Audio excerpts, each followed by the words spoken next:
Welcome to Pindar Poetry. We hope you learned something new. You start by preparing the phone so changes actually matter. Update iOS, then disable low power mode and night shift because they reduce color intensity. Once done, head to Settings, Display and Brightness. Enable True Tone to balance whites and Auto Brightness to adapt contrast automatically. Next, pick light or dark appearance to match content. Make sure Reduce White Point is off. That setting lowers intensity. Doing these first ensures the display can show its fullest color range before fine-tuning. Once core settings are set, refine how colors look. Go to Accessibility Display and Text Size to toggle Increase Contrast and make sure color filters are off unless you need them. Filters mute vibrancy.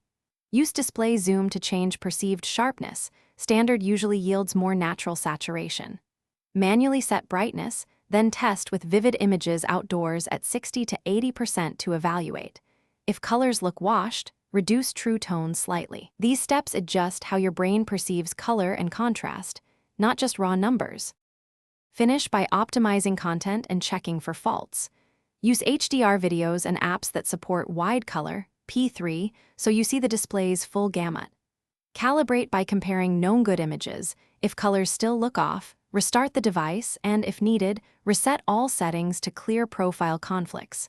Make sure any screen protector isn't matte or tinted. If problems persist, it could be hardware. Contact Apple support or an authorized technician for diagnosis. A single troubleshooting tip.